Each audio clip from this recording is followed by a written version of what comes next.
നമസ്കാരം, സ്വാഗതം. നാളത്തെ നേതാക്കൾ യുവാക്കളാണെന്നാണ് നമ്മൾ പറയാറ്. പക്ഷേ തമിഴ്നാട് നിയമസഭാ തിരഞ്ഞെടുപ്പ് 2026 സംബന്ധിച്ചിടത്തോളം അവർ ഇന്നത്തെ തീരുമാനം എടുക്കുന്നവരാണ്. എല്ലാ രാഷ്ട്രീയ പാർട്ടികളും ലക്ഷ്യമിടാൻ ആഗ്രഹിക്കുന്ന വലിയൊരു വിഭാഗം യുവ വോട്ടർമാരുണ്ട്. ഞങ്ങൾ കോയമ്പത്തൂരിലെ PSG ഗ്രൂപ്പ് ഓഫ് ഇൻസ്റ്റിറ്റ്യൂഷൻസിലാണ്. വിദ്യാഭ്യാസത്തിൻ്റെയും സാങ്കേതിക വിദ്യയുടെയും കാര്യത്തിൽ ഒരു മുൻനിര സ്ഥാപനമാണിത്. ഇതൊരു ഹബ്ബാണ്. ഏഷ്യയുടെ ഡെട്രോയിറ്റ് എന്ന് നമ്മൾ വിളിക്കുമ്പോൾ തമിഴ്നാട് ഒരുപക്ഷെ ആ പേര് സമ്പാദിക്കുന്നത് ഇവിടെ നിന്നാണ്. ഇപ്പോൾ ഈ ഹബ്ബും നിർമ്മാണവും ഇതെല്ലാം ഈ സംസ്ഥാനത്ത് സംഭവിക്കുന്നു.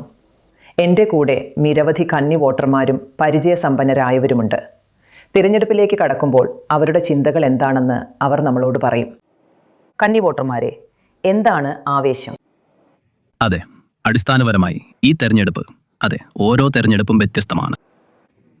ഈ തെരഞ്ഞെടുപ്പിൽ ഞാൻ കാണുന്ന പ്രധാന വ്യത്യാസം ദ്രാവിഡ പാർട്ടികൾക്കിടയിൽ ഒരു പുതിയ കളിക്കാരൻ കൂടിയുണ്ട് എന്നതാണ്.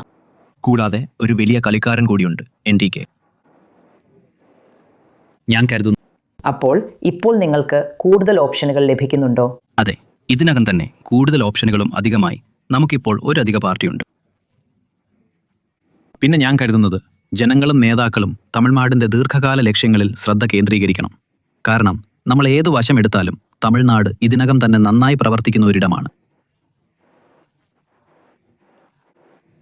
ഇത് നല്ല സൂചകങ്ങളുള്ള പുരോഗമന സംസ്ഥാനങ്ങളിൽ ഒന്നാണ്. അതെ. അപ്പോൾ ഞാൻ കരുതുന്നത് ആളുകൾ അവർക്ക് ദീർഘകാല ലക്ഷ്യങ്ങൾക്കും അവർ നൽകുന്ന പ്രകടന പത്രികകൾക്കും വോട്ട് ചെയ്യണമെന്നാണ്. സൗജന്യങ്ങളിലും മറ്റും നമ്മൾ വീണു പോകരുത്. വളരെ നല്ലത്. അപ്പോൾ നിങ്ങളുടെ അഭിപ്രായങ്ങൾ എന്തെല്ലാമാണ്? ഞാൻ ഉദ്ദേശിച്ചത് രാഷ്ട്രീയക്കാർ. അവരെന്താണ് ചെയ്യാൻ പോകുന്നതെന്ന് നിങ്ങളോട് ശരിക്കും പറയാറുണ്ടോ? നിങ്ങൾ അവരെ വിശ്വസിക്കുന്നുണ്ടോ? അതോ പുതിയ വഴികൾ നോക്കാനുള്ള സമയമായെന്ന് നിങ്ങൾ കരുതുന്നുണ്ടോ? എൻ്റെ അഭിപ്രായത്തിൽ ഒരുപാട് പാർട്ടികളുണ്ടെങ്കിലും ഇതൊരു തെരഞ്ഞെടുപ്പായിരിക്കും. ഇത് TVKയും DMKയും തമ്മിലുള്ള ഒരു പോർക്കളമായിരിക്കും.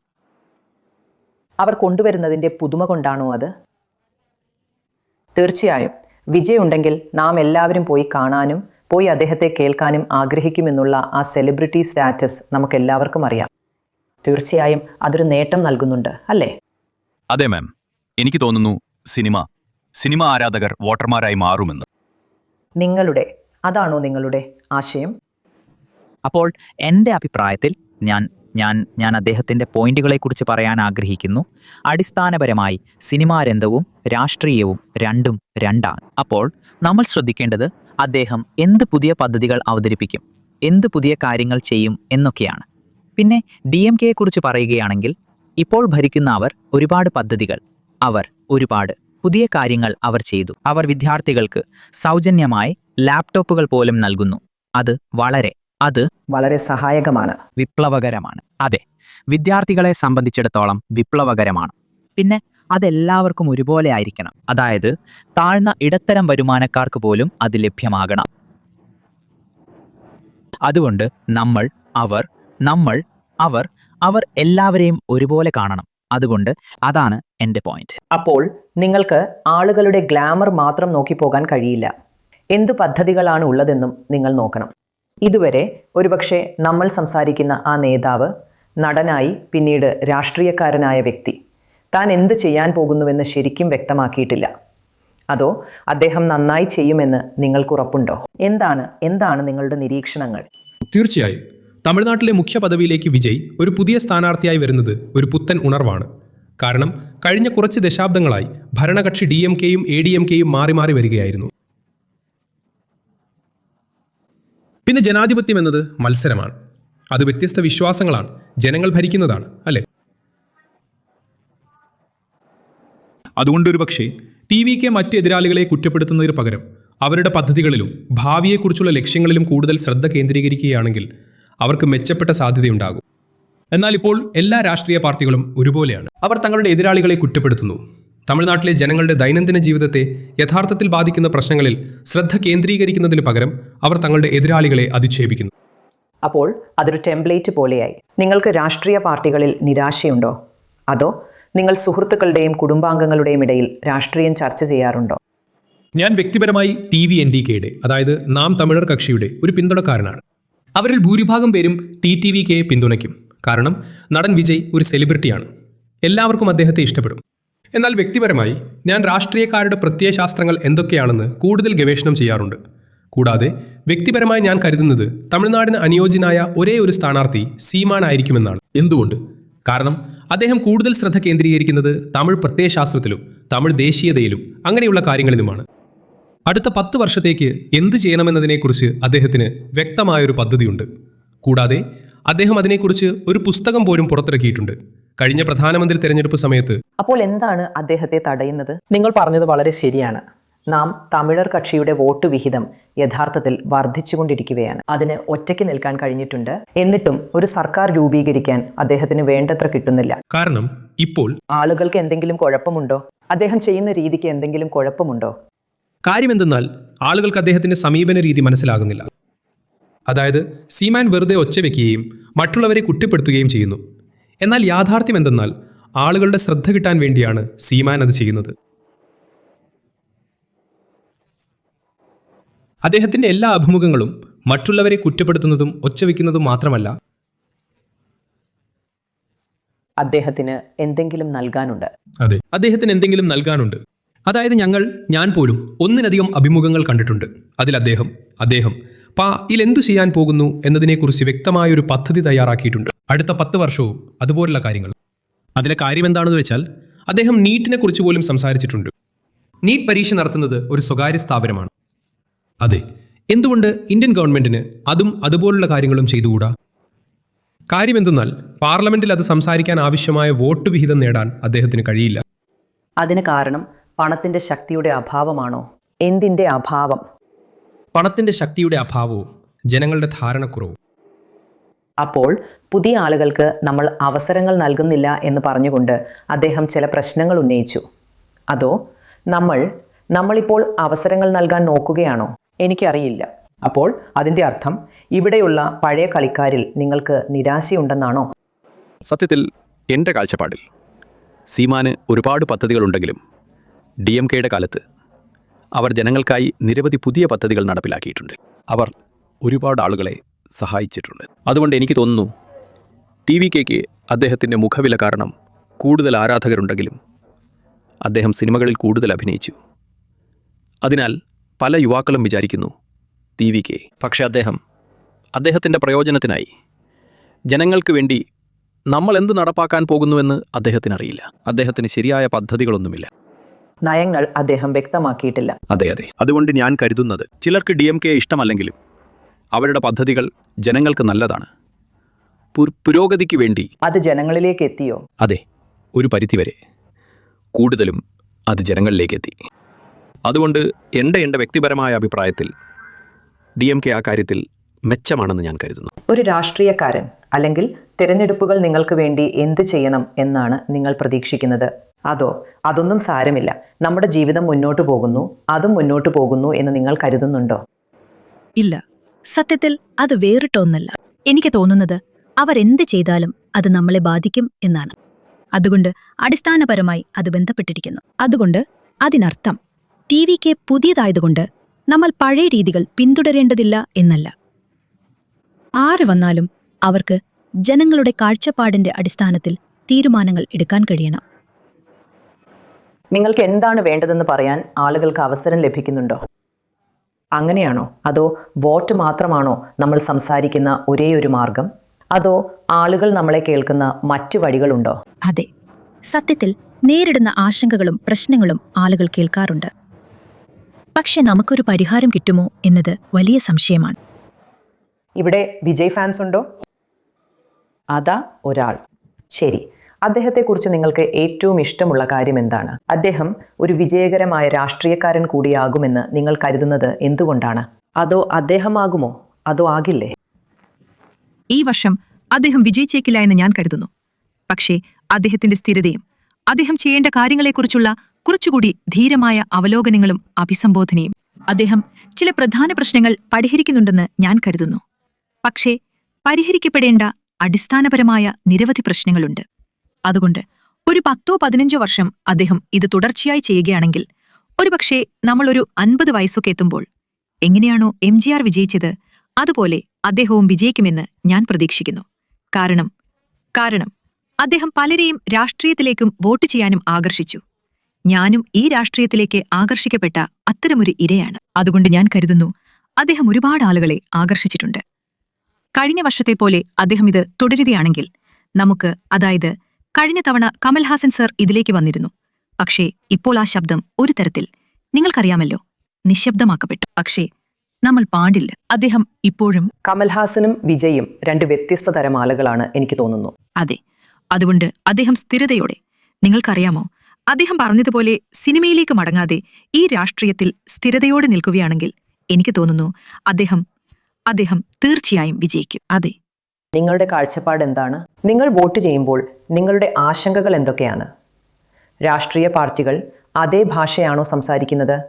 അതോ അവർ തികച്ചും മറ്റൊരു ജീവിവർഗമാണെന്ന് തോന്നുന്നുണ്ടോ? അപ്പോൾ ഇവിടെ പ്രധാനമായി നടക്കുന്നതായി ഞാൻ കാണുന്നത് എന്തെന്നാൽ, ആളുകൾ, അതായത് രാഷ്ട്രീയക്കാർ, അവർ പരസ്പരം കുറ്റപ്പെടുത്തുന്നു എന്നതാണ്. അവർ മൊത്തത്തിൽ മറ്റു പാർട്ടിയെ കുറ്റപ്പെടുത്തുകയാണ്. അതുകൊണ്ട് ഇവിടെയുള്ള സാധാരണക്കാർക്ക് വേണ്ടി അവർ ചെയ്യാൻ പോകുന്ന വ്യക്തമായ കാര്യങ്ങൾ, അത് എന്താ പറയുക? അവർ ഞങ്ങൾക്ക് വാഗ്ദാനം ചെയ്യുന്നത് യഥാർത്ഥത്തിൽ വളരെ കുറവാണ്. അതുകൊണ്ട് അവർ മറ്റ് പാർട്ടിക്കെതിരായ ഒരുപാട് കാര്യങ്ങൾ വാഗ്ദാനം ചെയ്യുന്നു. അതിനാൽ ഇതൊരു മത്സരം മാത്രമാണ്. എന്നാൽ ഇതിനിടയിൽ നമ്മൾ എവിടെയാണ് നിൽക്കുന്നത്? അതാണ് ആളുകൾ ശ്രദ്ധിക്കേണ്ടത്. ഇത്തവണ നിങ്ങൾക്കറിയാമോ, ആളുകൾ സ്ത്രീ സുരക്ഷയെക്കുറിച്ചും ലിംഗസുരക്ഷയെക്കുറിച്ചും അങ്ങനെ സംസാരിക്കുന്നുണ്ട്. അത് ശരിക്കും ഒരു ആശങ്കയാണോ? എന്താണ് സുരക്ഷാ പ്രശ്നം? ഞാൻ ഉദ്ദേശിച്ചത്, നിങ്ങൾക്ക് നല്ല ഗതാഗത സൗകര്യമുണ്ട്, നിങ്ങൾക്കുണ്ട് ഗതാഗതം. നിങ്ങളെപ്പോലുള്ള യുവതികൾ വ്യക്തമാക്കുന്ന ആശങ്കകൾ എന്തൊക്കെയാണ്? അതോ മറ്റെല്ലാവരും പറയുന്നത് പോലെ സാധാരണമായ കാര്യങ്ങളാണോ? നിങ്ങൾ ശ്രദ്ധിക്കുന്ന പ്രത്യേക പ്രശ്നങ്ങളുണ്ടോ? ഇവിടെ ആളുകൾ സുരക്ഷിതരാണെന്ന് ഞാൻ കരുതുന്നില്ല. അത് ഞങ്ങൾക്ക് അവിടുത്തെ പ്രധാന പ്രശ്നം മയക്കുമരുന്നാണ്. അതിൽ കൂടാതെ ADMK പാർട്ടി ഭരണത്തെ മയക്കുമരുന്ന് എന്നത് പരിഹരിക്കപ്പെടേണ്ട ഒരു പ്രധാന പ്രശ്നമാണ്. പക്ഷേ എനിക്കിവിടുത്തെ എല്ലാ ആളുകളോടും ഒരു അഭ്യർത്ഥനയുണ്ട്. ആളുകൾ നോക്കണം, പാർട്ടികൾ പ്രകടന പത്രികയിൽ എന്താണ് നൽകുന്നത് എന്ന് നോക്കണം. NDK പോലെ അവർ നൽകുന്നു. അവരൊരു പുസ്തകം പുറത്തിറക്കിയിട്ടുണ്ട്. ആളുകൾ അത് വായിച്ചു നോക്കണമെന്ന് ഞാൻ ആഗ്രഹിക്കുന്നു. അവരെന്താണ് അഭിസംബോധന ചെയ്യുന്നത് എന്ന്. സീമാൻ അതിനെക്കുറിച്ച് കൂടുതൽ സംസാരിച്ചിട്ടുണ്ട്. അവർ സ്ത്രീകൾക്ക് 50% അവസരം നൽകിയിട്ടുണ്ട്. ആളുകൾ സ്ത്രീകൾക്ക് വേണ്ടിയുള്ള 33%ത്തെക്കുറിച്ച് സംസാരിക്കുന്നു. പക്ഷേ ഇവിടെ ഇപ്പോൾ നിലവിൽ NTH 50% നൽകിയിട്ടുണ്ട്. എന്തുകൊണ്ടാണ് അദ്ദേഹം വിജയിക്കാത്തത്? അതെല്ലാം പുരോഗമനപരമാണ്, അല്ലേ? പിന്നെ ആളുകൾ അത്രയൊന്നും. ഞങ്ങൾക്ക് 50% സംവരണം വേണമെന്ന് നമ്മളെല്ലാവരും പറയുന്നു. അതെ മാഡം. ഞങ്ങൾക്ക് അഴിമതി വേണ്ട, ഞങ്ങൾക്ക് വേണം. ആളുകളാണ് പ്രധാന പ്രശ്നം. ആളുകൾ പുതിയ സാധ്യതകൾ തിരിയുന്നില്ല. അവർ എപ്പോഴും ആ 2 പാർട്ടികളെ, DMKയെയോ ADMKയെയോ മാത്രമാണ് നോക്കുന്നത്. പക്ഷേ അവർ പുതിയ ഓപ്ഷനുകൾ നോക്കുന്നില്ല. രാഷ്ട്രീയക്കാർ എന്താണ് പറയുന്നതെന്നും എന്താണ് അവരുടെ മുദ്രാവാക്യം, കാഴ്ചപ്പാട്, ദൗത്യം എന്നൊക്കെ ആളുകൾ നോക്കണമെന്ന് ഞാൻ ആഗ്രഹിക്കുന്നു. അവരത് നോക്കണം. അത് ഈ തെരഞ്ഞെടുപ്പിനെ പിന്തുണയ്ക്കും.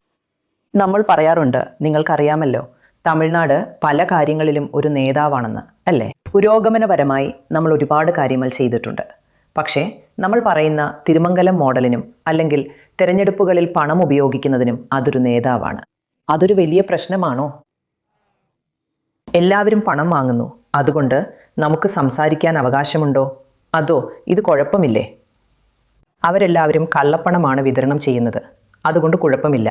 അവർ പണം തരാൻ തയ്യാറാകുമ്പോൾ നമ്മളത് വാങ്ങും, എന്നിട്ട് നമുക്ക് വേണ്ടത് ചെയ്യും. അങ്ങനെയാണോ സംഭവിക്കുന്നത്? നിങ്ങൾ പറഞ്ഞതുപോലെ ഒരുപാട് പേർ അവരുടെ കള്ളപ്പണം വോട്ടിങ്ങിനായി നൽകുന്നുണ്ട്. എല്ലാവർക്കും എല്ലാ പാർട്ടികളിൽ നിന്നും പണം കിട്ടും. ഒടുവിൽ അപ്പൂപ്പന്റെയും അച്ഛന്റെയും കാലം മുതൽ അവർ പിന്തുടരുന്ന അതേ പരമ്പരാഗത പാർട്ടിക്ക് തന്നെ വോട്ട് ചെയ്യാൻ തീരുമാനിക്കും.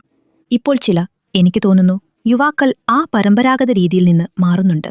ഞാനിപ്പോൾ അനുഭവങ്ങളുടെ ശബ്ദത്തിലേക്ക് കടക്കുകയാണ്. ഇത്രയും വർഷങ്ങളായി നിങ്ങൾ കണ്ടുകൊണ്ടിരിക്കുന്ന ഈ ആഖ്യാനങ്ങളിൽ ഈ തിരഞ്ഞെടുപ്പിൽ എന്തെങ്കിലും മാറ്റം വന്നിട്ടുണ്ടോ? വോട്ട് ചെയ്യുമ്പോൾ നിങ്ങളുടെ പ്രതീക്ഷകളും ചിന്തകളും എന്തെല്ലാമാണ്?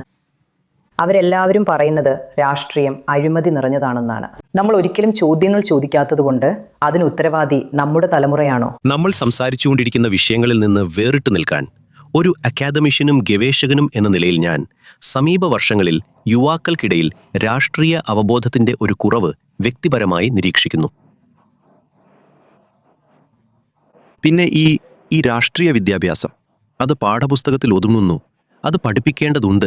നമ്മൾ അവരെ രാഷ്ട്രീയം സംസാരിക്കാൻ അനുവദിക്കുന്നില്ല അതെ, തീർച്ചയായും. ക്യാമ്പസുകളെ.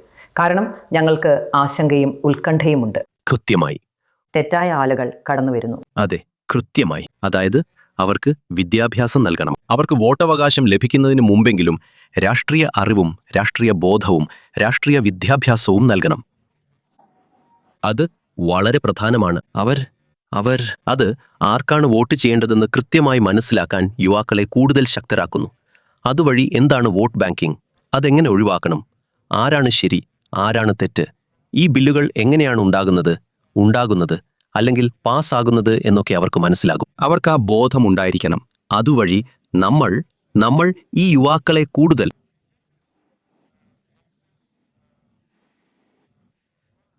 ഒരുപക്ഷെ നമ്മളായിരുന്നതിനേക്കാൾ നല്ല പൗരന്മാർ. കൃത്യമായി. ഈ വരും തലമുറ കൂടുതൽ രാഷ്ട്രീയ ബോധത്തോടെ വളരണം. നമ്മൾ തമിഴ്നാടിനെ കാണുന്നത് പോലെ നമ്മൾ ഇവിടെ മുൻപന്തിയിലാണെങ്കിലും കേരളം പോലുള്ള മാതൃകാ സംസ്ഥാനങ്ങൾ പോലെ അവർ ഓരോ കാര്യത്തിലും വേറിട്ട് നിൽക്കുന്നു. അവർ നിങ്ങൾക്കറിയാമോ, അവർ അവരുടെ അവകാശങ്ങൾക്കായി ശബ്ദമുയർത്തുന്നു. അവർ അവരുടെ അവകാശങ്ങൾക്കായി നിലകൊള്ളുന്നു. ഈ മാറ്റം യുവാക്കൾക്കിടയിൽ വരുത്തേണ്ടതുണ്ട്. അത് വളരെ പ്രധാനമാണ്. ഞാൻ കാണുന്നു. എന്താണ് നിങ്ങളുടെ ആശയം? ഞാൻ ഉദ്ദേശിച്ചത് ചെറുപ്പക്കാർക്ക് ഇപ്പോൾ അവരുടെ കാര്യങ്ങൾ സോഷ്യൽ മീഡിയയിലൂടെയാണ് ലഭിക്കുന്നത്. അതെ. ഇത്തരം കാര്യങ്ങൾ നിരീക്ഷിക്കുന്ന ഒരാൾ എന്ന നിലയിൽ യഥാർത്ഥ ആശങ്കകൾ വല്ലതുമുണ്ടോ? നിങ്ങൾ അവരെ പഠിപ്പിക്കുന്ന ഒരാളാണ്. അതെ. നമ്മൾ അവരെ ഭാവിക്കായി തയ്യാറാക്കുന്നുണ്ടോ? നമ്മുടെ ചെറുപ്പക്കാർക്ക് ഈ ലോകത്ത് അഭിവൃദ്ധി പ്രാപിക്കാൻ അനുവദിക്കുന്ന തരത്തിലാണോ നയങ്ങൾ യഥാർത്ഥത്തിൽ രൂപകൽപ്പന ചെയ്തിരിക്കുന്നത്? നമ്മൾ അവരെ എല്ലാ ഫേസ്ബുക്കുകളിലും ഇൻസ്റ്റാഗ്രാമുകളിലും പിന്നെ നിങ്ങൾ എന്ത് പേരിട്ട് വിളിച്ചാലും അതിലുമൊക്കെ തിരക്കിലാക്കിയിരിക്കുകയാണ്. അതുപോലെ അവർ നയങ്ങളിലേക്ക് ആകർഷിക്കപ്പെടണം എന്ന് ഞാൻ കരുതുന്നു. അവർക്കുള്ള നയങ്ങൾ എന്തൊക്കെയാണെന്ന് നമ്മൾ അവരെ ഒട്ടും തന്നെ പരിചയപ്പെടുത്തുന്നില്ല. അടിസ്ഥാനപരമായി അവിടെ എന്താണ് ഉള്ളതെന്ന് അവർക്കറിയില്ല. മാത്രമല്ല നമ്മളത് ചർച്ച ചെയ്യാറുമില്ല. നമ്മളത് ചർച്ച ചെയ്യാറില്ല. നമ്മൾ കൂടുതൽ ചർച്ച ചെയ്യുന്നത് നിങ്ങൾ സംസാരിക്കുന്നത് പോലുള്ള വിജയിനെ പോലുള്ള അതെങ്ങനെയുണ്ട് എന്നതിനെക്കുറിച്ചാണ്. വ്യക്തിത്വത്തെ അടിസ്ഥാനമാക്കിയുള്ള ആ കാര്യങ്ങളെല്ലാം. അവരുടെ കയ്യിൽ എന്താണുള്ളതെന്ന് അവർക്കറിയില്ല. അവരുടെ കയ്യിൽ എന്താണുള്ളതെന്ന് അവർക്കറിയില്ലെങ്കിൽ അവരതെങ്ങനെ പിടിച്ചെടുക്കും, അല്ലെങ്കിൽ അത് പിടിച്ചെടുക്കാൻ വേണ്ടി എങ്ങനെ പോരാടും? അതുകൊണ്ട് എനിക്ക് തോന്നുന്നു പദ്ധതികളെക്കുറിച്ചുള്ള ബോധവൽക്കരണം, പ്രത്യേകിച്ച് വിദ്യാഭ്യാസത്തിനുള്ളത്, പിന്നെ രാഷ്ട്രീയപരമായ വിമുഖത കാരണം ഇപ്പോഴത്തെ തലമുറയിലെ കുട്ടികളുടെ ഈ വിദ്യാഭ്യാസം വളരെയധികം ബാധിക്കപ്പെടുന്നുണ്ടെന്ന് എനിക്ക് വ്യക്തിപരമായി തോന്നുന്നു.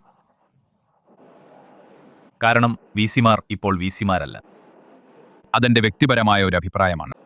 കാരണം ഞാൻ വ്യക്തിപരമായി ഞങ്ങൾ സ്കൂളിൽ പഠിക്കുന്ന കാലത്ത് വൈസ് ചാൻസലറെ ഒരു ദൈവത്തെ പോലെയാണ് കണക്കാക്കിയിരുന്നത്. അതെ, സർവകലാശാലകളുടെ. അതുകൊണ്ട് അവർ താൽപ്പര്യങ്ങൾ സംരക്ഷിച്ചിരുന്നു. സർവകലാശാലകൾക്ക് സാമ്പത്തിക കമ്മി ഉണ്ടായിരുന്നില്ല. പിന്നെ ഇപ്പോഴത്തെ തമിഴ്നാട്ടിലെ അവസ്ഥയോ അല്ലെങ്കിൽ മറ്റേതെങ്കിലും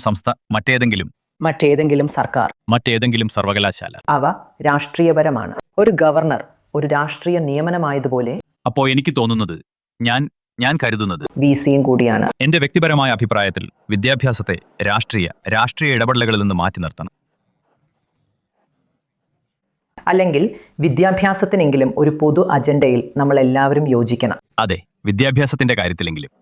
കാരണം മറ്റെന്തിനേക്കാളും യുവാക്കളിൽ കൂടുതൽ സ്വാധീനം ചെലുത്തുന്നത് അതാണ്. കാരണം അവർ കൂടുതലും തങ്ങൾക്കുള്ള സംവിധാനങ്ങളെക്കുറിച്ച് ബോധവാന്മാരല്ലാത്തതുകൊണ്ട് മാത്രം അവരെ മറ്റ് തരത്തിലുള്ള സോഷ്യൽ മീഡിയകളിലേക്ക് തള്ളിവിടുന്നു. അതുകൊണ്ട് ഇത് വളരെ പ്രധാനപ്പെട്ടതാണെന്ന് എനിക്ക് തോന്നുന്നു. നിങ്ങളുടെ ഇത്രയും വർഷത്തെ അനുഭവ സമ്പത്ത് വെച്ച് നിങ്ങൾക്കറിയാമല്ലോ, നമ്മളെല്ലാവരും തമിഴ്നാടിൻ്റെ പുരോഗമനപരമായ നിലയെക്കുറിച്ചൊക്കെ സംസാരിക്കാറുണ്ട്. ആദ്യം തന്നെ നമ്മൾ നിൽക്കുന്ന ഈ സ്ഥലത്തിൻ്റെ പ്രാധാന്യത്തെക്കുറിച്ചും അത് എന്തിനെയാണ് പ്രതീകവൽക്കരിക്കുന്നതെന്നും നിങ്ങൾ ഞങ്ങൾക്ക് വിശദീകരിച്ചു തരണം.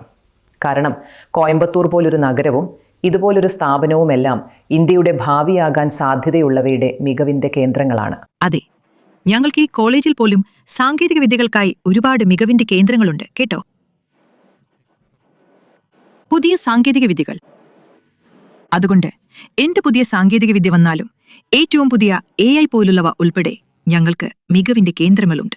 അതുകൊണ്ട് വാസ്തവത്തിൽ അദ്ദേഹം പറഞ്ഞതുപോലെ ഞങ്ങൾ രാഷ്ട്രീയമല്ലെങ്കിൽ നയങ്ങളല്ലെങ്കിൽ പഠിപ്പിക്കാതെ സാങ്കേതികവിദ്യയിലാണ് കൂടുതൽ ശ്രദ്ധ കേന്ദ്രീകരിക്കുന്നത്. പക്ഷേ ചെറുപ്പക്കാർക്ക് അതും പ്രധാനമല്ലേ? അതെ, ചെറുപ്പക്കാർക്ക് പദ്ധതികളെക്കുറിച്ച് അറിയേണ്ടത് പ്രധാനമാണ്. നയങ്ങൾ, വിദ്യാഭ്യാസ നയത്തെക്കുറിച്ച് നിങ്ങൾ അവരോട് ചോദിച്ചാൽ പോലും പുതിയ വിദ്യാഭ്യാസ നയം എന്താണെന്നോ, നിലവിൽ നടപ്പിലാക്കുന്നതോ അല്ലെങ്കിൽ പുതുതായി അവതരിപ്പിച്ചതോ എന്താണെന്നോ ആർക്കും അറിയില്ലായിരിക്കും. കാരണം ഞങ്ങൾ നിർഭാഗ്യവശാൽ അതിനെ വിമർശിക്കാനും ആർക്കും അനുവാദമില്ല. അതെ, പക്ഷെ എന്നാലും നമുക്ക് ചുറ്റും എന്താണ് സംഭവിക്കുന്നത് എന്നതിനെക്കുറിച്ചും ഗവൺമെന്റിന്റെ വിദ്യാഭ്യാസ നയങ്ങളെക്കുറിച്ചും ആളുകൾക്ക് കുറച്ചറിവുണ്ടായിരിക്കണം. അപ്പോൾ അധ്യാപകർ എന്ന നിലയിലും അല്ലെങ്കിൽ മുതിർന്നവർ എന്ന നിലയിലും ഇത് ഞങ്ങളുടെ പരാജയമാണോ? ഇല്ല. ലോക്കു, അധ്യാപകർ ഞങ്ങൾ പാഠ്യപദ്ധതിയാണ് പിന്തുടരുന്നത്.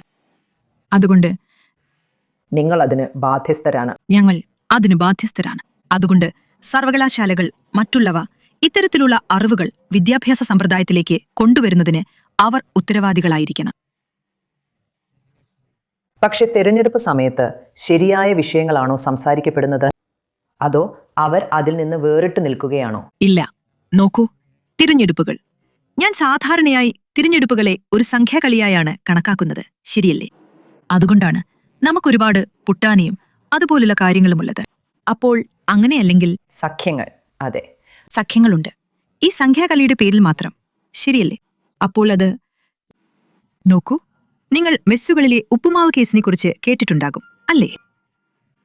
ആളുകൾക്ക് എല്ലാ ദിവസവും ഉപ്പുമാവ് വിളമ്പുന്നതിൽ സന്തോഷമില്ലായിരുന്നു. അതിനാൽ അവരൊരു വോട്ടെടുപ്പ് ആവശ്യപ്പെട്ടു. അപ്പോൾ കുറച്ച് 6 പേർ ബിരിയാണി എന്നും 6 പേർ ഇതുപോലത്തെ വേറെന്തോ എന്നും പറഞ്ഞു. പിന്നെ 7 പേർ ഉപ്പുമാവ് എന്ന് പറഞ്ഞു. അപ്പോൾ അതായിരുന്നു ഭൂരിപക്ഷം. അങ്ങനെ ഉപ്പുമാവ് വീണ്ടും അവിടുത്തെ വിഭവമായി മാറി. അപ്പോൾ ഇത് നയങ്ങളോ അതുപോലുള്ള കാര്യങ്ങളോ എന്നതിലുപരി ഒരു സംഖ്യാകലയാണ്. ആളുകൾക്ക് മനസ്സിലാകുന്നില്ല ഏതു നയങ്ങളാണ് അവർക്ക് നല്ലതെന്നും എന്താണ്. നോക്കൂ, അവർക്കെല്ലാം സൗജന്യങ്ങളെക്കുറിച്ച് അറിയാം. പിന്നെ പദ്ധതികൾ ആളുകളെ കൂടുതൽ ആകർഷിക്കുന്നു. എന്നിട്ട് ആർക്കാണെങ്കിലും വോട്ട് ചെയ്യാൻ ആളുകൾക്ക് ഒരു കടപ്പാട് തോന്നുന്നു. അങ്ങനെ സംഭവിക്കാറുണ്ടോ? ഞാൻ ഉദ്ദേശിച്ചത് മാനസികമായി നമ്മളെല്ലാവരും പറയും, ശരി, എല്ലാവരിൽ നിന്നും എടുക്കാം. ആനാ ആരെങ്കിലും നമുക്കൊരു ഉപകാരം ചെയ്താൽ നിങ്ങൾക്ക് തോന്നും, ശരി, അവർക്കേ പോട്ട് പോകലാം എന്ന ഡിഫറൻസ് ഇരിക്ക്. അപ്പോൾ എനിക്ക് തോന്നിയത്, തൽക്കാലത്തേക്ക് ചിലർ ആളുകളെ ആകർഷിക്കാൻ ഓരോന്ന് ചെയ്യുന്നുണ്ട്. പക്ഷേ ഒരു സ്ഥിരത വേണം. അപ്പോൾ ആരെങ്കിലും ആദ്യമായി വരുമ്പോൾ അവരത് ചെയ്യുന്നു, അടുത്ത തവണ അവരത് ചെയ്യുന്നില്ല. അതുകൊണ്ട് ആ സ്ഥിരത അവിടെ വേണം. ഉദാഹരണത്തിന്, വീട്ടിൽ നിന്ന് ഇവിടേക്ക് യാത്ര ചെയ്യുമ്പോൾ, റോഡുകളിലൂടെ യാത്ര ചെയ്ത് ഇവിടെ വരുമ്പോൾ നമ്മൾ ഒരുപാട് പ്രശ്നങ്ങൾ നേരിടുന്നുണ്ട്. രാവിലെ മുതൽ തന്നെ നമ്മുടെ തലയിൽ ഒരുപാട് സമ്മർദ്ദം വരുന്നുണ്ട്. അതുകൊണ്ട് ഈ കാര്യങ്ങൾ പരിഹരിക്കപ്പെടണം. പക്ഷേ ഒരു സൗജന്യ ബസ് പദ്ധതി എന്നത് മിക്ക സ്ത്രീകളും, ഞാൻ കരുതുന്നു, സ്വാഗതം ചെയ്യുന്ന ഒന്നാണ്, ഇല്ലേ? ഇല്ല, അവർ 3 സൗജന്യ ബസ്സുകൾ തുടങ്ങി, എന്നിട്ട് 10 ബസ്സുകൾ റദ്ദാക്കി. അപ്പോൾ അത് സഹായിച്ചില്ല. അതെ, അപ്പോൾ ഞാൻ പറയാൻ ആഗ്രഹിക്കുന്നത്, നമ്മൾ ഇഷ്ടപ്പെട്ടാലും വെറുത്താലും DMKയും AIADMKയും ചേർന്നാണ് തമിഴ്നാടിനെ ഇന്ത്യയിലെ ഏറ്റവും വേഗത്തിൽ വളരുന്ന സംസ്ഥാനമാക്കി മാറ്റിയത് എന്ന യാഥാർത്ഥ്യം നമുക്ക് നിഷേധിക്കാൻ കഴിയില്ല. അതുകൊണ്ട് അതിലുള്ള അവരുടെ പങ്ക് നമുക്ക് നിഷേധിക്കാനാവില്ല.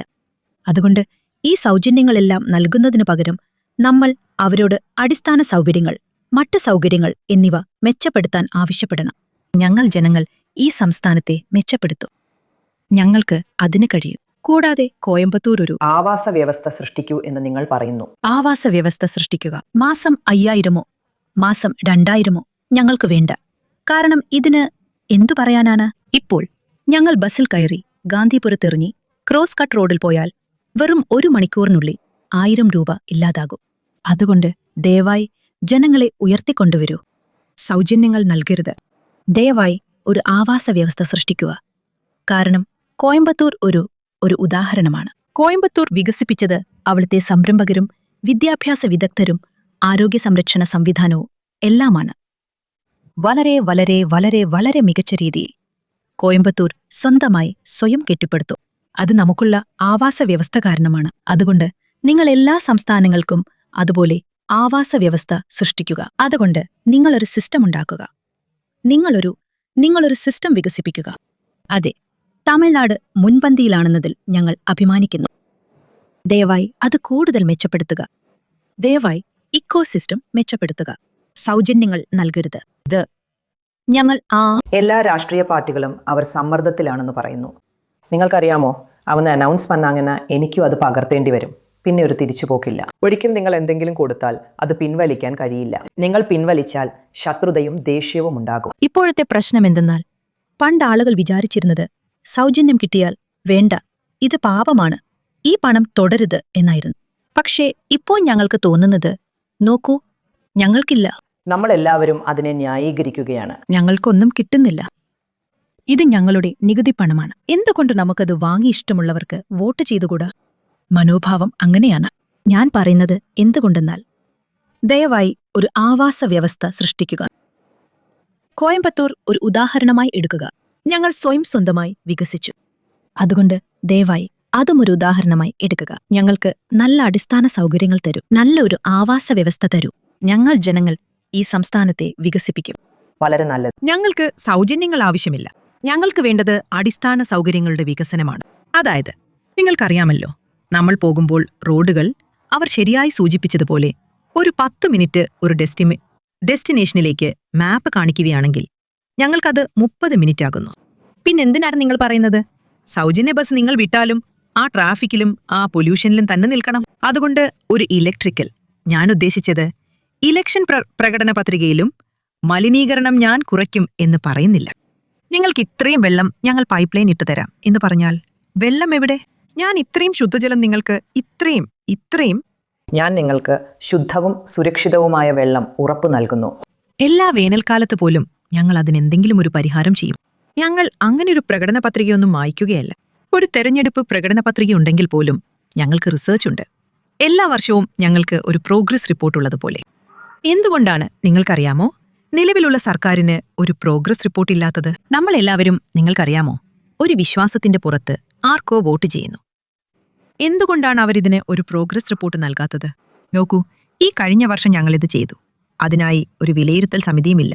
ഒരുപക്ഷേ ഒരു 2.5 വർഷം കഴിഞ്ഞ് സത്യത്തിൽ ഇത് ചെയ്തിട്ടുള്ള ചില രാഷ്ട്രീയക്കാരുണ്ട്. ഞാൻ ഉദ്ദേശിച്ചത്, എനിക്ക് മധുരയിലെ PTRന്റെ ഒരു ഉദാഹരണം നൽകാനാകും. അദ്ദേഹം പറയുന്നു, ഞാൻ ഇത് വാഗ്ദാനം ചെയ്തു, ഇതാണ് ഞാൻ നടപ്പിലാക്കിയത്. സർക്കാരുകളിൽ നിന്നും അതുപോലുള്ള ഒരു പ്രോഗ്രസ് റിപ്പോർട്ട് നിങ്ങൾ ആഗ്രഹിക്കുന്നു.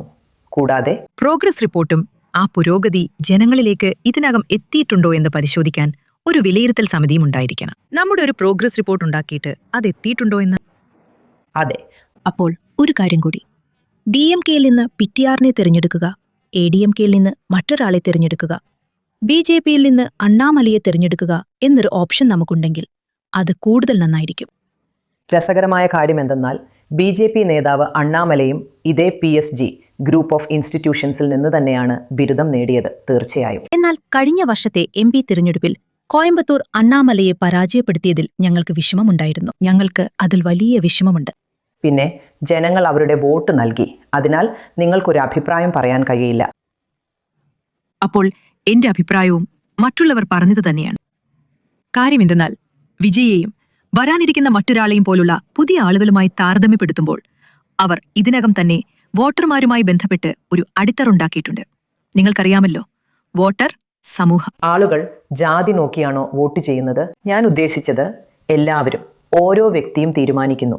എല്ലാ രാഷ്ട്രീയ പാർട്ടികളും ജാതിയുടെ അടിസ്ഥാനത്തിലാണോ തീരുമാനിക്കുന്നത്? ചെറുപ്പക്കാർ എങ്ങനെയാണ് വോട്ട് ചെയ്യുന്നത്? ജാതി ആലോചിച്ചിട്ടാണോ വോട്ട് ചെയ്യുന്നത്? ഇല്ല, അവരാ രീതിയിൽ വോട്ട് ചെയ്യുന്നില്ലെന്ന് ഞാൻ കരുതുന്നു. അതുകൊണ്ട് അത് ഇതിനകം പോയി. അതൊരു വളരെ കാലഹരണപ്പെട്ട ആശയമാണ്. എനിക്കങ്ങനെ തോന്നുന്നു. ഒരേയൊരു ആശങ്ക, ഇപ്പോഴത്തെ തലമുറയാണ്. അവർ കൂടുതലും ഈ സോഷ്യൽ മീഡിയയിലാണ്. അവർ ചില യൂട്യൂബ് ചാനലുകൾ പിന്തുടരുന്നു. അവർക്ക് ഈ ഫാൻ ഫോളോയിങ്ങുമുണ്ട്. അതുകൊണ്ട് അതൊരുപക്ഷേ ഹ്രസ്വകാലത്തേക്ക് അവർക്ക് ലഭിച്ചേക്കാം. രാഷ്ട്രീയക്കാർക്ക് കുറച്ച് നേട്ടമുണ്ടാക്കാം. പക്ഷേ ദീർഘകാലത്തേക്ക് അതൊരു ചിന്താപ്രക്രിയയായിരിക്കണം. പക്ഷേ അത് ആശയവിനിമയം നടത്താനുള്ള ഒരു പുതിയ മാർഗമാണ്, അല്ലേ? അതെ, അതൊരു പുതിയ വഴിയാണ്. ഇപ്പോൾ റോഡിൽ പോയി പ്രചാരണം നടത്തേണ്ട ആവശ്യമില്ല. സോഷ്യൽ മീഡിയയിൽ ഇട്ടാൽ മതി. അതെ, പക്ഷേ മറ്റുള്ളവർ പറഞ്ഞതുപോലെ നമ്മളിപ്പോൾ നേരിടുന്ന യഥാർത്ഥ പ്രശ്നം അവരുടെ പ്രകടന പത്രികയിലുണ്ടോ എന്നതാണ് കാര്യം. അതൊരു ചോദ്യമാണ്. അതുകൊണ്ട് അതൊരു ചോദ്യമാണ്. ഇല്ല, നമ്മൾ എല്ലാവരും അതിനെക്കുറിച്ച് ചിന്തിക്കണമെന്നും അതിന്റെ അടിസ്ഥാനത്തിൽ വോട്ട് ചെയ്യണമെന്നും ഞാൻ കരുതുന്നു. ഉദാഹരണത്തിന്, എന്റെ ഒരു സഹപ്രവർത്തകൻ പറഞ്ഞതുപോലെ MP തിരഞ്ഞെടുപ്പിൽ നമുക്ക് അണ്ണാമലയുണ്ടായിരുന്നു. അതിനാൽ അദ്ദേഹത്തിന് വളരെ മികച്ച പ്രകടന പത്രികകളുണ്ടായിരുന്നു. അദ്ദേഹം പിന്നെ നിങ്ങൾക്കറിയാമോ, DMK ഫയലുകളും ആ ഫയലുകളുമൊക്കെ പറഞ്ഞിരുന്നു. പക്ഷേ എനിക്ക് തോന്നുന്നത് കുറച്ച് ശതമാനം ആളുകൾ മാത്രമേ അദ്ദേഹത്തെ ശരിക്കും പിന്തുടർന്നിട്ടുള്ളൂ. എന്നാൽ കുറച്ചുപേർ അങ്ങനെയല്ല. അതുകൊണ്ട് എനിക്ക് തോന്നുന്നത് അതാണ് നമുക്കുള്ള സിസ്റ്റം, അല്ലേ? നിങ്ങൾ പ്രചാരണം നടത്തുക, നിങ്ങളെ തന്നെ അവതരിപ്പിക്കുക എന്നൊക്കെ പറയുമ്പോൾ ആളുകൾ നിങ്ങൾക്ക് നൽകുന്ന വിധി, അതെ, നമ്മളത് ആത്യന്തികമായി സ്വീകരിക്കുന്നു. അതുകൊണ്ട് നിങ്ങളത് സ്വീകരിക്കണം. അതെ. ജാതി ആളുകൾ ചിന്തിക്കാത്ത ഒരു കാര്യമാണോ? അതോ വോട്ട് ചെയ്യുമ്പോൾ അതിപ്പോഴും നിലനിൽക്കുന്നുണ്ടോ? അതുകൊണ്ട് അടിസ്ഥാനപരമായി വോട്ടിംഗ് നിഷ്പക്ഷമായിരിക്കണം. അത് ജാതിയോ മതമോ ഭാഷയോ മറ്റെന്തുമാകട്ടെ, വിദ്യാഭ്യാസ സമ്പ്രദായം, പൊളിറ്റിക്കൽ സയൻസ്, ഫിസിക്സ്, കെമിസ്ട്രി പോലുള്ള വിഷയങ്ങളിൽ ഒന്നായി വരുന്ന രീതിയിൽ ഉടച്ചു വാർക്കണമെന്ന് ഞാൻ ആഗ്രഹിക്കുന്നു. അപ്പോൾ അടിസ്ഥാന തത്വങ്ങളിൽ നിന്ന് നിർബന്ധമായും. അതുകൊണ്ട് അതിൽ കേസ് സ്റ്റഡീസും ഉണ്ടായിരിക്കണം. കാരണം രാഷ്ട്രീയം ബഹുമുഖമാണ്. കൂടാതെ ജീവിതത്തിൻ്റെ എല്ലാ ഘട്ടങ്ങളിലും ജീവിക്കുന്ന എല്ലാ ആളുകളുടെയും യാഥാർത്ഥ്യം മനസ്സിലാക്കാനുള്ള അനുഭവം ഓരോ വ്യക്തിക്കും ഉണ്ടാകണമെന്നില്ല. അതുകൊണ്ട് അവന് പരിശീലനം നൽകണം. എൻ്റെ 15 വയസ്സുള്ള മകന് രാഷ്ട്രീയ രംഗത്തേക്ക് പ്രവേശിക്കാൻ ആഗ്രഹമുണ്ട്. പക്ഷേ എനിക്ക് അവനെ നയിക്കാൻ കഴിഞ്ഞില്ല. അതായത് ഞാൻ ആകെ കുഴഞ്ഞിരിക്കുകയാണ്. ഞാൻ എങ്ങനെയാണ് വഴി കാട്ടേണ്ടത്? അവന് വഴികാട്ടാൻ ഒരു വ്യവസ്ഥാപിതമായ വിദ്യാഭ്യാസം നമുക്കില്ല. പക്ഷേ നിങ്ങൾ അതിനെ ഒരു ഓപ്ഷനായി കരുതുന്നുണ്ടോ? അതെ, പക്ഷേ ഒരു അമ്മ എന്ന നിലയിൽ നിങ്ങൾ എനിക്ക് കഴിയും. പക്ഷേ അതൊരു ഓപ്ഷനായി കാണുന്ന ആശയത്തോട് തുറന്ന സമീപനമുണ്ട്. അതെ, അവൻ അതെ, വീട്ടിൽ ഞങ്ങൾ നടത്തുന്ന ചർച്ചകൾ കാരണം അവന് കാമരാജറിൽ നിന്ന് പ്രചോദനം ലഭിച്ചിട്ടുണ്ട്. അതുകൊണ്ട് നേതാക്കൾ ആരുമില്ല. എന്തുകൊണ്ട് എനിക്കത് ചെയ്തുകൂടാ? പക്ഷേ ഞാൻ എങ്ങനെ അവനെ പ്രോത്സാഹിപ്പിക്കും? ഇവിടെ ആൾബലവും പണത്തിൻ്റെ ശക്തിയും ഇങ്ങനെയുള്ള കാര്യങ്ങളുമൊക്കെ സ്വാധീനിക്കുന്നുണ്ട്. ഞാൻ അവനെ എങ്ങനെ പ്രോത്സാഹിപ്പിക്കും? കാരണം വഴി കാട്ടാൻ ഒരു വ്യവസ്ഥാപിതമായ വിദ്യാഭ്യാസം നമുക്കില്ല. അതുകൊണ്ട് കൊച്ചു കുട്ടികളെ വഴി കാട്ടുന്ന ഒരു സംവിധാനം എനിക്ക് വേണം. അങ്ങനെയൊക്കെ ഈ കാര്യങ്ങളെല്ലാം കലാം സാറിൻ്റെ നീതിബോധത്തിൽ നിന്ന് പ്രചോദനം ഉൾക്കൊണ്ടാണ്. അതുകൊണ്ട് ശരിയായ രീതിയിൽ ഉൾക്കൊള്ളിച്ചാൽ, ചെറുപ്പത്തിൽ തന്നെ നമ്മൾ നീതിബോധം വളർത്തിയെടുത്താൽ നമുക്ക് കൂടുതൽ മെച്ചപ്പെട്ട ഓപ്ഷനുകൾ ഉണ്ടാകും. എല്ലാ ഓപ്ഷനുകളും നമുക്ക് നല്ലതായിരിക്കും. ഓക്കെ, വളരെ ഉയർന്ന നിലവാരത്തിലുള്ള വളരെ വളരെ ആഴത്തിലുള്ള ഒരുതരം അഭിപ്രായമാണ് ഫാക്കൽറ്റി പറഞ്ഞത്. ഇനി ചെറിയൊരു രസകരമായ ഭാഗം. നിങ്ങളിൽ വിജയ് ആരാധകരായ ആരെങ്കിലും ഞങ്ങൾക്ക് വേണ്ടി പാടാനുണ്ടോ? എനിക്കത് ഇഷ്ടപ്പെട്ടു. നിങ്ങളുടെ ഫേവററ്റ് ഏതാണ്? എനിക്ക് വിജയ് ഫാൻ സിനിമ. അതെ, നിങ്ങൾ ഞങ്ങൾക്ക് വേണ്ടി പാടാൻ പോകുന്ന ഒരു വിജയ് ഫാൻ ആണോ എന്ന് ഞാൻ ചോദിച്ചു. ഇല്ല, ഞാൻ പാടണോ? നിങ്ങൾക്ക് ഇഷ്ടമുള്ളതെന്തും പാടാം. ഇല്ല, ഞാൻ വിജയ് ആരാധകരിൽ ഒരാളാണ്. പക്ഷേ ഇപ്പോൾ എനിക്ക് സത്യത്തിൽ അദ്ദേഹത്തെ ഇഷ്ടമല്ല. എന്തുകൊണ്ടാണെന്ന് എനിക്കറിയില്ല. ഓക്കെ, എന്തുകൊണ്ടെന്നാൽ എനിക്ക് തോന്നുന്നത് ഒരു പുതിയ പാർട്ടി വന്നാൽ അത് മറ്റൊരു പാർട്ടിക്കെതിരെ ആവരുത്. അത് നമ്മൾ വോട്ട് ചെയ്യുന്ന ആളുകൾക്ക് അവരെന്ത് പദ്ധതിയാണ് കൊണ്ടുവരുന്നത് എന്നതിനെക്കുറിച്ചായിരിക്കണം. അതുകൊണ്ട് TVK വേഴ്സസ് DMK എന്നോ അതുപോലെയോ ഒന്നല്ല. അതിങ്ങനെയായിരിക്കണം. ഒരു TVK അംഗം എന്ന നിലയിൽ അവർ ഏത് സംസ്ഥാനക്കാരാണോ അവിടുത്തെ പൗരന്മാർക്ക് എന്ത് കൊണ്ടുവരുന്നു അതാണ് ഇതിനെക്കുറിച്ചുള്ള എൻ്റെ അഭിപ്രായം. സത്യത്തിൽ എനിക്ക് TVKയിൽ വളരെ നിരാശയുണ്ട്. എന്തുകൊണ്ടെന്ന് എനിക്കറിയില്ല. അതായത് ഞാൻ അധികം പദ്ധതികളൊന്നും കാണുന്നില്ല. ഞാൻ കാണുന്നില്ല അധികം. അദ്ദേഹം എന്ത് ചെയ്യാൻ പോകുന്നു എന്ന്. അതെ, അദ്ദേഹം എന്ത് ചെയ്യാൻ പോകുന്നു എന്ന്. അവിടെ ഒരു വ്യവസ്ഥയുമില്ല. ഒരു പോലെ അദ്ദേഹത്തിന്റെ ടീം ആരാണെന്ന് നിങ്ങൾ ആർക്കും അറിയില്ല. അതെ, അവരെന്തിനെക്കുറിച്ചാണ് സംസാരിക്കാൻ പോകുന്നത് എന്ന്. അത് ശരിയാണോ? അതെ. അപ്പൊ അദ്ദേഹം പറയുന്ന ഏറ്റവും വലിയൊരു വസ്തുത DMK തരുന്നതോ ADMK തരുന്നതോ എന്താണോ അത് വാങ്ങുക എന്നതാണ്. പക്ഷേ അതിനെക്കുറിച്ചുള്ള നിലവിലുള്ള ഒരു വസ്തുത, ഞാനത് ചെയ്യുന്നില്ല എന്ന് പറഞ്ഞാണ് അദ്ദേഹം തുടങ്ങിയത്, അല്ലേ? അതെ. പക്ഷേ ഇതിനെക്കുറിച്ചുള്ള നിലവിലുള്ള ഒരു വസ്തുത എന്തെന്നാൽ DMK തരുന്നതോ ADMK തരുന്നതോ എന്താണെങ്കിലും അത് ആവശ്യക്കാർക്കല്ല ലഭിക്കുന്നത്. അതായത് അഴിമതി വ്യാപകമാണെങ്കിലും അഴിമതി, അതായത് അത് നമ്മുടെ പണമാണെന്നും നമുക്ക് കിട്ടുമെന്നും വ്യക്തമാണ്. അഴിമതി ഇപ്പോൾ ഒരു പ്രശ്നമേ ആണോ? കാരണം നമ്മളെല്ലാവരും പൊതുവെ അംഗീകരിക്കുന്നത് എല്ലാവരും അഴിമതിക്കാരാണെന്നാണ്. കൂടാതെ അഴിമതി നിറഞ്ഞ കള്ളപ്പണം രാഷ്ട്രീയത്തിലുമുണ്ട്. അതിപ്പോൾ ഒരു പ്രശ്നമാണോ? വ്യക്തമായും അതെ. നിങ്ങൾക്ക് ആശങ്കയുണ്ടോ? അതൊരു പ്രശ്നമാണെന്ന് നിങ്ങൾ ഇപ്പോഴും കരുതുന്നുണ്ടോ? അതെ അതെ അങ്ങനെയാണ്. ശരി. തമിഴ്നാടിനെയോ അല്ലെങ്കിൽ ചില രാഷ്ട്രീയ പാർട്ടികളെയോ ആരോപിക്കുന്നത് പോലെ നമ്മൾ വളരെ പ്രാദേശികവും ഉപപ്രാദേശികവുമാകുകയാണോ? അതുകൊണ്ട് തന്നെ വേണ്ടത്ര ദേശീയവാദികളല്ലാതായി മാറുന്നുണ്ടോ? DMK സർക്കാരിൽ അവർ കേന്ദ്ര സഹായത്തിന് കൂടുതൽ ഊന്നൽ നൽകുന്നില്ല എന്ന് ഞാൻ പറയും. അതെ, ബീഹാർ, തെലങ്കാന അല്ലെങ്കിൽ ആന്ധ്രാപ്രദേശ് എന്നിവയുമായി താരതമ്യപ്പെടുത്തുമ്പോൾ തമിഴ്നാടിനുള്ള ഫണ്ടിംഗ് വളരെ കുറവായിരുന്നു. കാരണം മോദിയുടെ സ്ഥാനാർത്ഥിത്വത്തിന് പൊതു തെരഞ്ഞെടുപ്പിൽ അവർ കൂടുതൽ പിന്തുണ നൽകി. ഈ തെരഞ്ഞെടുപ്പിൽ കള്ളപ്പണം മാത്രമല്ല ഒരു വലിയ പങ്ക് വഹിക്കുന്നത് എന്നും ഞാൻ എടുത്തു പറയാൻ ആഗ്രഹിക്കുന്നു. ബഹുമാനപ്പെട്ട മുഖ്യമന്ത്രി MK സ്റ്റാലിൻ കൂടുതൽ സർക്കാർ പണം പമ്പ് ചെയ്തിട്ടുണ്ട്. ഓരോ റേഷൻ കാർഡിനും 5000 രൂപയിൽ കൂടുതൽ ജനങ്ങളുടെ അക്കൗണ്ടിലേക്ക് നിക്ഷേപിച്ചിട്ടുണ്ട്. അത് തെറ്റാണോ? അതെ, അത് തീർച്ചയായും തെറ്റാണ്. അദ്ദേഹം ഈ പ്രകടന പത്രിക പുറത്തിറക്കി. അദ്ദേഹത്തിൻ്റെ സർക്കാർ കാലത്ത് അദ്ദേഹം സർക്കാർ തർഗേഹം സർഗുന്നതിന് മുൻപ് അദ്ദേഹം പദ്ധതികൾ അവതരിപ്പിക്കുകയും അദ്ദേഹത്തിൻ്റെ ഭരണത്തിൻ്റെ ആദ്യ വർഷത്തിൽ പണം നൽകുകയും ചെയ്തു. ബാക്കിയുള്ള 3 വർഷം അദ്ദേഹം നിഷ്ക്രിയനായിരുന്നു. എന്നിട്ട് തെരഞ്ഞെടുപ്പ് അടുത്തു വരുന്ന ദിവസങ്ങളിൽ തെരഞ്ഞെടുപ്പ് വരികയാണ്. അവർ കൂടുതൽ പണം ഇറക്കുന്നു.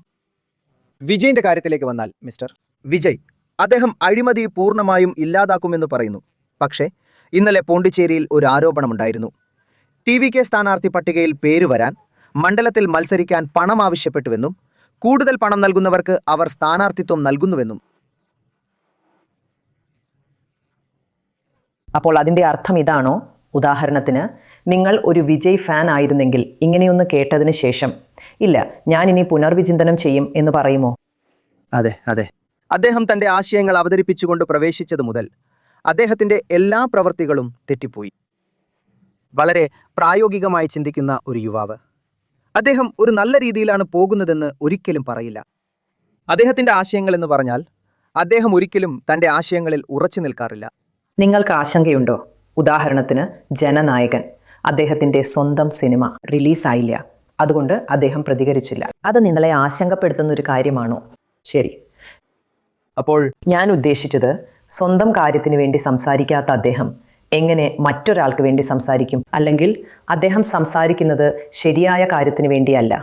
കാരണം എന്തിനും ഒരു സെൻസർ സർട്ടിഫിക്കറ്റ് ലഭിക്കണം.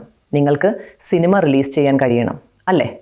അപ്പോൾ അദ്ദേഹം രാഷ്ട്രീയത്തിൽ വന്നപ്പോൾ DMKയും BJPയും തൻ്റെ ആശയപരമായ ശത്രുക്കളാണെന്നും അത്തരം കാര്യങ്ങളുമൊക്കെ അദ്ദേഹം പറഞ്ഞു. ഇപ്പോൾ ജനനായകൻ വീണ്ടും റിലീസ് ചെയ്യാത്ത സാഹചര്യത്തിൽ അദ്ദേഹം ചെയ്യേണ്ടതെന്തെന്നാൽ അദ്ദേഹം നിലകൊള്ളണം. ഇതിൽ BJPക്ക് പങ്കുണ്ടെന്ന് കരുതുന്നുവെങ്കിൽ അദ്ദേഹം BJPയെ എതിർക്കുകയും വേണം. പക്ഷെ അദ്ദേഹത്തിന് സംസാരിക്കാൻ ഭയമാണ്. അദ്ദേഹം അത്തരം കാര്യങ്ങൾ ഒരിക്കലും സംസാരിച്ചിട്ടില്ല.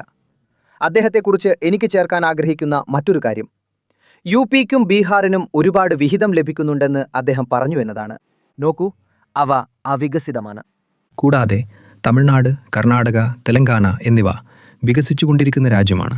അതുകൊണ്ട് ഒരു കേന്ദ്ര സർക്കാർ എന്ന നിലയിൽ ഞാൻ തമിഴ്നാടിനെയും കർണാടകയെയുംക്കാൾ കൂടുതൽ പണം UPക്കും ബീഹാറിനും വേണ്ടി ചെലവഴിക്കും. പിന്നെ അവരുടെ ജനസംഖ്യ നോക്കൂ, അത് ഏകദേശം 20+20 ആണ്. അവർക്ക് 40 കോടിയുണ്ട്. 2 സംസ്ഥാനങ്ങളിലുമായി 120 മണ്ഡലങ്ങളുണ്ട്.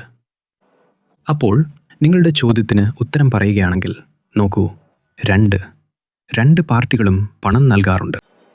അവർ സൗജന്യമായി സാധനങ്ങൾ നൽകുന്നു. എന്നാൽ ആളുകൾ എന്താണ് ചെയ്യുന്നതെന്ന് വെച്ചാൽ, അവർ 2 പേരിൽ നിന്നും അത് വാങ്ങുന്നു, എന്നിട്ട് അവർക്ക് വോട്ട് ചെയ്യുന്നു.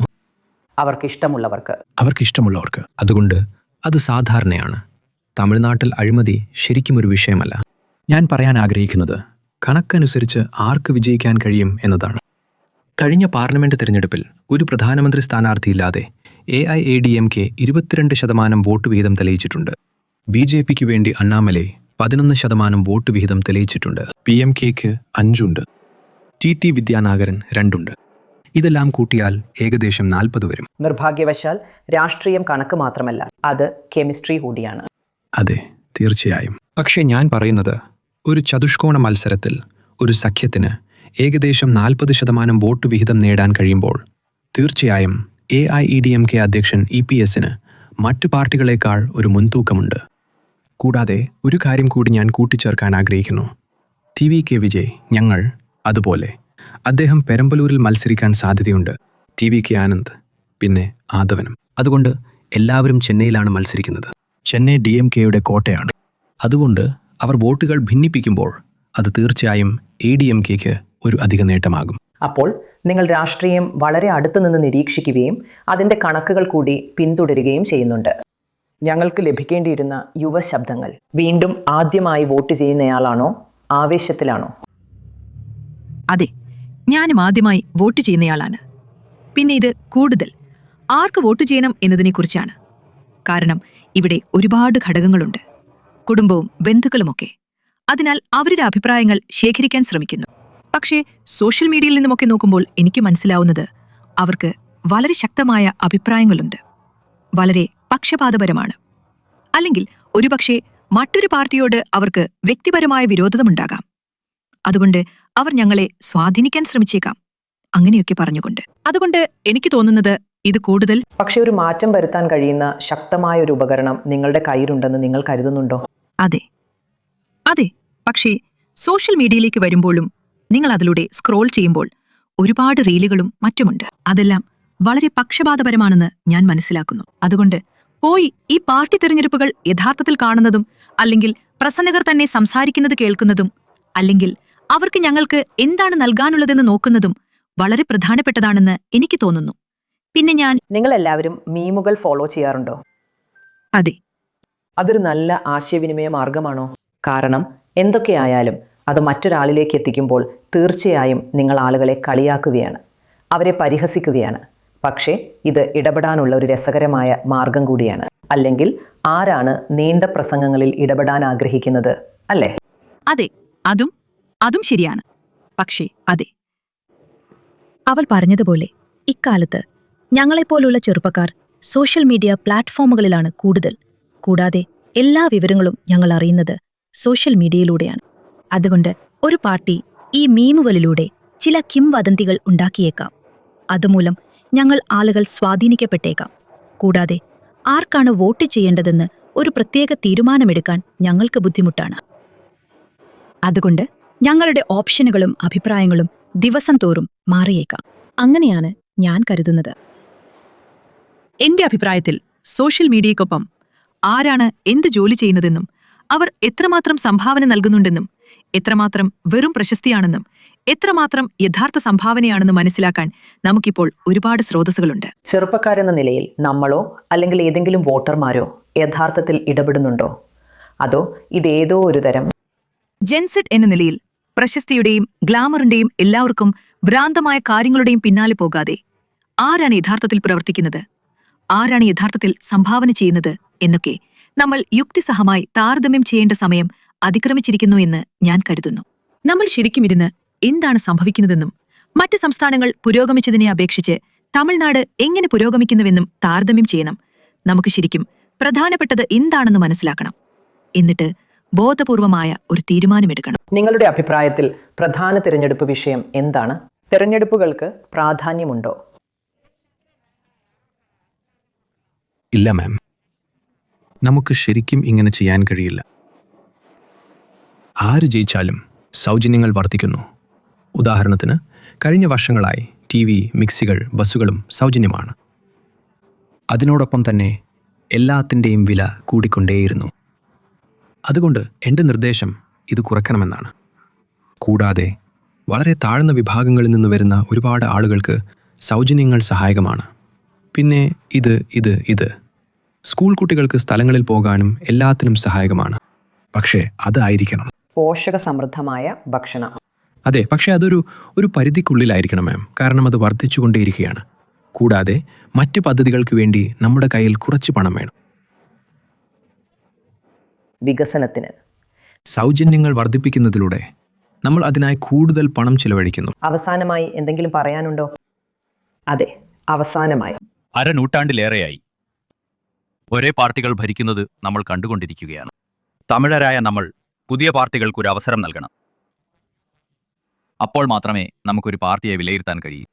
നമ്മുടെ വോട്ടിനെ സ്വാധീനിക്കാൻ മറ്റുള്ളവരെ നമ്മൾ അനുവദിക്കരുത്. ആർക്ക് വോട്ട് ചെയ്യണം എന്നതിനെക്കുറിച്ച് നമുക്ക് ശരിയായ സ്വന്തം അറിവുണ്ടായിരിക്കണം. നന്ദി. ശരി, അതൊരു തരം സറോഗേറ്റ് പരസ്യമായിരുന്നില്ലെന്ന് ഞാൻ പ്രതീക്ഷിക്കുന്നു. പക്ഷേ മറ്റാർക്കെങ്കിലും എന്തെങ്കിലും അവസാനമായി പറയാനുണ്ടോ? നമ്മൾ നിങ്ങളിൽ നിന്നാണ് തുടങ്ങിയത്. മാം, നിങ്ങൾക്ക് എന്തോ പറയാനുണ്ടായിരുന്നു. നമുക്കിത് അവസാനിപ്പിക്കാം.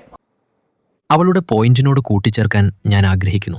കാരണം അവൾ യഥാർത്ഥത്തിൽ PSG-യിലെ ഒരു വിദ്യാർത്ഥിനിയായിരിക്കുമ്പോൾ AI കാലഘട്ടവും ഈ വിദ്യാഭ്യാസ കാര്യങ്ങളും അവളെ ആശങ്കപ്പെടുത്തുന്നുണ്ടെങ്കിൽ സർക്കാർ സ്കൂളുകളിൽ പഠിക്കുന്ന വിദ്യാർത്ഥികളെക്കുറിച്ച് ചിന്തിക്കുക. തീർച്ചയായും പോഷകാഹാരത്തെക്കുറിച്ച് പറയുകയാണെങ്കിൽ ഈയടുത്ത് ഞങ്ങൾക്കൊരു വാർത്ത കിട്ടി. അവിടെ ആളുകൾക്ക്, അതായത് വിദ്യാർത്ഥികൾക്ക് നല്ല ഭക്ഷണമൊന്നും നൽകിയിരുന്നില്ല. കൂടാതെ അധ്യാപകർ വിദ്യാർത്ഥികളെ ചൂഷണം ചെയ്യുകയോ വേലക്കാരെ പോലെ പണിയെടുപ്പിക്കുകയോ ചെയ്യുന്ന കേസുകൾ വ്യാപകമാണ്. അത്തരം കാര്യങ്ങളെല്ലാം സംഭവിക്കുന്നുണ്ട്. കൂടാതെ തീർച്ചയായും എത്ര സർക്കാർ അധ്യാപകർ അവരുടെ സ്വന്തം കുട്ടികളെ ഒരു സർക്കാർ സ്കൂളിൽ പഠിക്കാൻ വിടുന്നുണ്ട്? അതിപ്പോഴും ഒരു ചോദ്യചിഹ്നമാണ്. അതുകൊണ്ട് സർക്കാർ അധ്യാപകർ യഥാർത്ഥത്തിൽ അവരുടെ കുട്ടികളെ ഒരു സർക്കാർ സ്കൂളിൽ പഠിക്കാൻ അയക്കാൻ തയ്യാറായാൽ ആ ദിവസമായിരിക്കും ഈ വിദ്യാഭ്യാസ സമ്പ്രദായം മെച്ചപ്പെടുന്നത്. ശരി, ആ അഭിപ്രായത്തിന് വളരെയധികം നന്ദി. ഇത് സർക്കാർ അധ്യാപകർ മാത്രമല്ല, ഒരുപക്ഷെ രാഷ്ട്രീയക്കാരും തുടങ്ങേണ്ടി വരും അവരുടെ കാര്യങ്ങൾ ചെയ്യാൻ. അപ്പോൾ വളരെയധികം നന്ദി ഈ ചർച്ചയിൽ പങ്കെടുത്തതിനും ഞങ്ങൾക്ക് ആ ഉൾക്കാഴ്ചകൾ നൽകിയതിനും. അപ്പോൾ തീർച്ചയായും ആദ്യമായി വോട്ട് ചെയ്യുന്നവരുടെയും ചെറുപ്പക്കാരുടെയും അനുഭവസമ്പന്നരുടെയും വളരെ ഊർജ്ജസ്വലമായ ഒരു സമൂഹം, ഒരുപക്ഷെ രാഷ്ട്രീയക്കാർ ചെവി കൊടുക്കേണ്ട, രാഷ്ട്രീയ പാർട്ടികൾ കേൾക്കേണ്ട നിർദ്ദേശങ്ങളുമായി അതിലൂടെ നമുക്കൊരു മികച്ച പ്രകടന പത്രിക രൂപീകരിക്കാനും സംസ്ഥാനത്തിൻ്റെയും രാജ്യത്തിൻ്റെയും താൽപ്പര്യങ്ങൾ ഏറ്റവും നന്നായി സംരക്ഷിക്കുന്ന പാർട്ടിക്കും നേതാവിനും ഞങ്ങൾ വോട്ട് ചെയ്യും എന്ന ആശയത്തോടെ തിരഞ്ഞെടുപ്പുകളിലേക്ക് പോകാനും കഴിയും. കോയമ്പത്തൂരിൽ നിന്ന് ക്യാമറ പേഴ്സൺ പോൾ രാജിനൊപ്പം ഡീകോഡറിനു വേണ്ടി ഉമാ സുധീർ.